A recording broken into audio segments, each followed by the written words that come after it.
Novo anime acusado de plagiar Solo Leveling. Frieren, ou pra muitos o melhor anime do ano, ou oficialmente melhor anime do ano, a gente vai ver isso, acabou de retornar com seu primeiro episódio, e várias outras notícias em mais uma vez desse quadro que é o nosso Diga Anime, que começou semana passada. Então muito bem-vindos a esse vídeo, já deixem o like de vocês pra acompanhar mais vezes esse quadro e deixem comentários aqui embaixo sobre todas essas notícias, que tem polêmica, mas tem coisas boas também vindo por aí. Então bora comigo pra gente falar sobre tudo isso.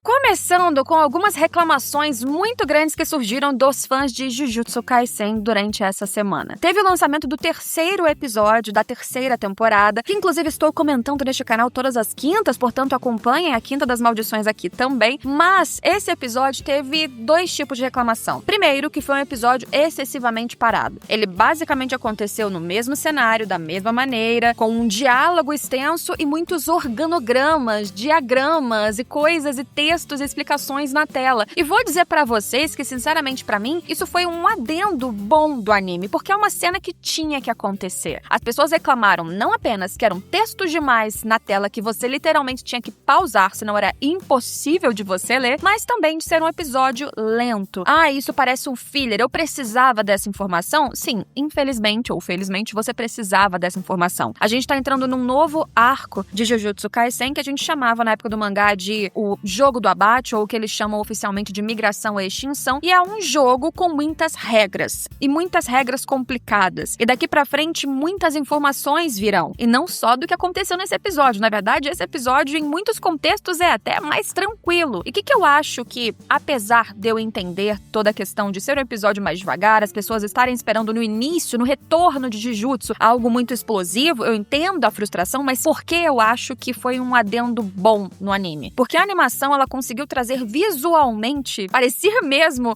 uma apresentação, você ir numa palestra e conseguir ver todos aqueles slides e coisas surgindo na tela. E pode parecer besteira ou visualmente estranho você ver tantos textos e gráficos numa animação no seu anime da semana, no anime de porradinha e luta da semana, mas isso facilita a compreensão, porque são muitos termos e são muitos fluxos e regras e coisas que infelizmente são necessárias para você compreender o restante da história. Mas a verdade é que sim, a internet ficou fervendo de pessoas criticando, reclamando, e de uma estreia que foi extremamente elogiada de 2 episódios, né, episódios duplos que foram muito bons. De repente, Jujutsu caiu naquele outro lado do ódio de muitos fãs. Mas, sinceramente, eu acho que vale mais a pena ir pro humor, rir de como a gente precisava realmente dar pausa pra entender, e olha que ler mangá pra mim era a mesma coisa, tem que ler o capítulo e reler, faz anotação. Daqui pra frente esse arco vai ter muita coisa assim, mas a partir da semana que vem já começa a ação de fato e a coisa acontecer, independente desses textões que sempre existiram em conceitos do universo de Jujutsu, agora só serão um pouquinho mais volumosos. Mas me conta aqui embaixo se você também precisou utilizar o botão de pause várias vezes durante esse episódio, se você ficou entediado ou se pra você essa polêmica nem tinha que existir. Frieren acabou de voltar e já é considerado o melhor anime do ano, ou melhor, o melhor anime da história. Frieren é um universo de RPG, né, um universo medieval com criaturas dessas coisas mais dungeon e jogos, mas é uma história sobre tempo, sobre construção de personagem, construção de universo de uma forma, inclusive, muito bonita, e que eu achava, antes da estreia do anime, que poderia ser chato e tedioso para tantos fãs, e fiquei impressionada do quanto agradou o contrário. Agradou pessoas que não estavam, inclusive, acostumadas com esse ritmo de narrativa, e a segunda temporada veio de novo com esse estilinho de episódio, um episódio que fala muito sobre o núcleo principal, sobre Frieren, sobre a Fern, ou Ferum, como falam em japonês, eu acho, sobre o Stark, sobre como a união deles faz sentido e todos eles são importantes, inclusive, ou principalmente nesse episódio, o Stark, que é alguém que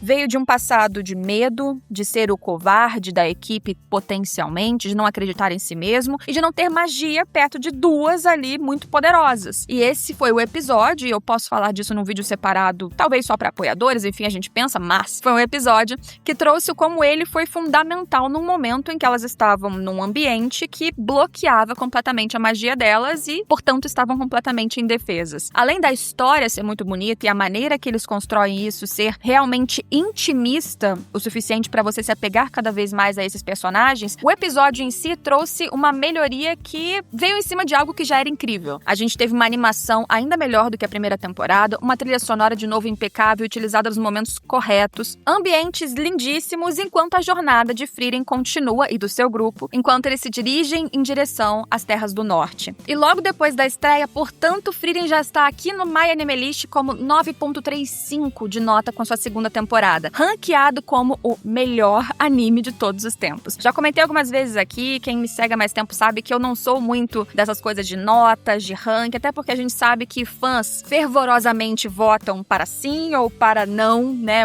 para subir ou descer notas de coisas de acordo com a emoção deles do momento, então não necessariamente aquilo reflete de fato a qualidade ou o demérito de uma obra, mas é expressivo ver de novo Frieren, com até agora mais de 15 mil usuários tendo votado, estar no topo de todos os animes já lançados com apenas um episódio da segunda temporada. A qualidade realmente tá inegável, tá sensacional, é bem o estilo de Frieren e é uma abertura lindíssima pro recomeço dessa jornada, e eu espero que mais pessoas continuem assistindo e a fama do anime só cresça com essa segunda temporada, e eu acho que tem tudo pra isso acontecer. Mas se você discorda desta nota ou deste primeiro lugar como Frieren segunda temporada, que só tem um episódio, já ser o melhor anime de todos os tempos, me conta aqui embaixo também. E antes da gente falar de polêmica de Solo Leveling, na verdade vamos falar de coisa boa, ou pelo menos que eu acho que é boa. Dia 10 de março estreia a segunda temporada do live action de One Piece e o trailer veio incrível. O novo trailer saiu durante essa semana e, diferente do anterior, pelo que eu vi na reação das pessoas, hoje a gente consegue ver mais fãs felizes com o resultado, inclusive fazendo comparações, vários posts de personagens lado a lado, live action e o anime ou mangá, e como há uma semelhança muito grande na caracterização. É claro, com algumas mudanças, o que é normal, e eu acho que muitas vezes, ou quase sempre necessário num live action, por mais que o live action de One Piece continue sendo extremamente fantasioso, muito mais do que eu achei que ia ser, inclusive antes da estreia, ele ainda precisa ser num mundo, entre muitas aspas, real. Então existe carne, existe pele, existe tecido, existe uma física mesmo que fantasiosa ali, com os adendos das coisas que não existem no nosso mundo, que fazem com que eventualmente as cores sejam diferentes, as texturas se modifiquem e as pessoas não sejam copia e cola, não são cosplays que vão usar várias maquiagens forçadas muitas vezes para serem exatamente iguais às páginas ou ao anime. Mesmo assim, tá muito parecido. O trailer, pra mim, que, bem, já deixei aqui claro, fiz um vídeo sobre a primeira temporada quando saiu, eu tive uma relação muito pequena com One Piece, a obra original até agora. Recentemente tentei voltar a assistir o anime, vi só alguns primeiros episódios, avancei no mangá, inclusive, até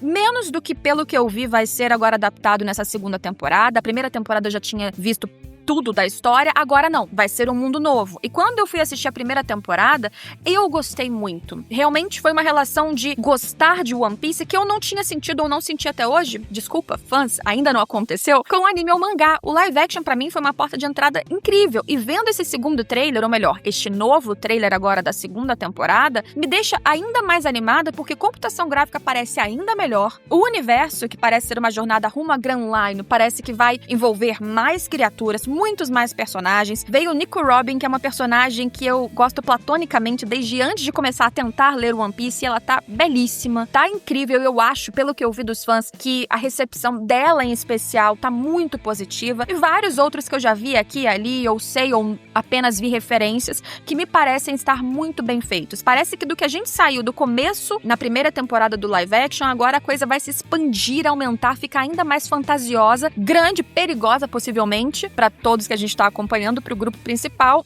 E, de novo, me parece que a entrega dos atores, os que já faziam parte do bando claramente e os que parecem que entrarão agora, a entrega tá total. Eu continuo extremamente animada, eu acho que esse trailer só me hypou ainda mais. Eu sou dessas que até este momento sou fã pra caramba de One Piece live action, e eu quero muito comentar aqui no canal, deixem aqui embaixo se vocês querem que eu venha e comente, fale as minhas impressões leigas que sejam quando sair a segunda temporada, que, lembrando, sai dia 10 de março. Eu queria muito saber de vocês, se vocês gostaram primeiro deste novo trailer, o que chamou a atenção, pontos positivos e também negativos. Eu quero saber a opinião, inclusive sua, que odeia este live action, que acha que a adaptação é um horror, é uma afronta para a obra, ainda que Oda esteja participando lado a lado da produção, dando pitacos e sendo realmente ativo pelo que ele declara, né, periodicamente nas suas próprias cartinhas. Mas quero a opinião de vocês sobre isso também. E agora, última notícia. Falando sobre polêmica, o que acontece é que vai estrear um novo anime neste ano, na temporada de verão do Japão, portanto lá por julho, mais ou menos, desse ano de 2026, um anime que é mais uma vez uma adaptação de uma webtoon sul-coreana. E este anime, ele teve um trailer lançado agora, recentemente, e este trailer trouxe à luz uma comparação visual muito explícita com Solo Leveling. Ambas histórias que vieram de novels, né, histórias sul-coreanas adaptadas para webtoon, inclusive pelo mesmo estúdio. Red Dice Studio, se eu não estou falando incorretamente, é o estúdio que fez a adaptação dessas histórias para webtoon. E ambas as histórias, pelo que eu vi, elas foram lançadas mais ou menos na mesma época. Mas este novo anime, neste novo trailer, realmente trouxe muita semelhança, especialmente com o design do protagonista. E não só isso, tá? Olha só. O nome é Tomb Raider King, que é uma história, vou até ler a sinopse porque eu não conheço a história em si pra vocês, então fica melhor eu lendo. Ó, que o protagonista, Seo Jun-hyun, que obviamente estou falando errado, um explorador de tumbas traído por seu empregador e deixado para morrer. No momento da morte, ele é transportado 15 anos de volta ao passado antes do surgimento das tumbas. Usando seu conhecimento do futuro, ele decide se tornar o rei dos saqueadores de tumbas e se vingar daqueles que o traíram. É isso, uma história que não tem nada a ver, até onde a gente vê em sinopse, com a questão dos portais e dungeons e monstros e level up, Sung-Jin-Woo, nada a ver. Só que parece, pelo que eu li, e aí vamos colocar aqui aspas fictícias em várias citações e comentários que eu vi pela internet, que existe uma gradação de poder ficando cada vez mais forte que também acontece neste, agora, novo anime e também, portanto, na webtoon, como acontecia com Sung-Jin-Woo desde a webtoon e tudo mais. E em relação à estética, olhando pelo trailer do anime, realmente os protagonistas se parecem muito. Não que o visual de Sung-Jin-Woo também seja uma novidade, uma coisa assim que ninguém nunca viu igual, né, gente? Ele é um protagonista com traços, cabelo, estereótipo, corpo e roupa muito parecido com vários outros de animes e, pelo que eu sei, até de webtoons por aí. Então não é que ele é super inovador e essa história agora pegou e copiou algo que ninguém viu antes na história. Não é verdade. Mas a semelhança existe. O que mais me chamou a atenção, na verdade, nem foi isso, nem foi o design do protagonista em relação a Sung-Jin-Woo, foi o lettering. Porque esse anime, ele tá vindo por um outro estúdio, pelo que eu vi, iniciante, inclusive achei o nome curioso, porque é estúdio Ikki. Sabe, Ikki? Parece aquela onomatopeia que você vê em histórias estrangeiras pra vômito, enjoo. Enfim, não sei porquê, de onde veio esse nome. Mas eles usaram as letras, a fonte, as cores, os efeitos muito parecidos com de Solo Leveling. Aquele azul, o neonzinho em volta, eu achei muito igual. Então eu não sei se já era assim na arte, no conceito da webtoon, quando eles vinham com os lançamentos, aqueles trailers de lançamentos e tal. Mas realmente parece. Em relação à data, porque eu fui pesquisar datas, porque fiquei curiosa também, já que surgiu a polêmica, a comparação e as críticas. Parece que Tomb Raider King foi lançado em novel em novembro de 2016, enquanto Solo Leveling começou em julho de 2016, e a publicação de ambas as histórias em webtoon foi um pouquinho depois. Solo Leveling em 2018 e Tomb Raider King em 2019. O lançamento das histórias em si tem um intervalo de menos de 6 meses, é muito pouco. Então eu acho que inspirações podem acontecer de você ver algo que deu certo e, conscientemente ou não, você acaba colocando na sua história. Mas me parece que o roteiro, né, da onde vem, o universo, construção de mundo é outra coisa, e que ambas as histórias não são, talvez, muito inovadoras em construção de design de universo, até onde eu vi em relação ao trailer. Porque colocando aqui o adendo de que tanto eu quanto várias pessoas estão criticando sem terem lido a novel, por exemplo, de Tomb Raider King. Tendo visto só um trailer, a gente consegue ter pouquíssimas impressões. Realmente é aquela coisa que fica por cima. Pode ser até que as semelhanças no trailer sejam de propósito, vai saber, para que você se atraia nessa história tanto quanto se atraiu com Solo Leveling. Tipo, nossa, eu gostei de Solo Leveling, isso parece Solo Leveling, talvez eu queira assistir. Pode ser, estratégia de marketing, a gente não tem como dizer que não foi, mas a verdade, se eu for falar aqui pra vocês, vai sair esse ano, não sei ainda se virá pra streamings aqui no Brasil, mas tendo a oportunidade de assistir, a história te atraiu, assista. E aí depois você pensa se parece com Solo Leveling, se não vale a pena, se o conteúdo é ruim, aí a gente volta pra essa discussão. Nesse momento, eu acho que é só aquela polêmica que vem na internet de primeiras impressões que muitas vezes nem faz sentido. Inclusive, colocando outras aspas fictícias aqui, adendos, vi pessoas que leram a história, o webtoon de Tomb Raider King e falaram, não, tem nada a ver. Essas impressões são completamente equivocadas. Então, fica aí o adendo, a observação, pode ser que no final nada disso faça sentido. Me conta aqui embaixo se você tem informações sobre isso, o que você achou dessa polêmica e sobre as notícias como um todo, em mais um quadro desse Diga Anime que só continua porque vocês vêm, deixam um like, pedem para que eu continue com esse quadro. Muito obrigada para quem fez bastante volume no último vídeo e, portanto, espero vocês em todos os próximos, comentando vários desses animes e live actions e coisas que eu citei aqui e muito mais. Se inscreva para não perder nenhum dos próximos lançamentos e a gente se vê por aí. Tchau, tchau.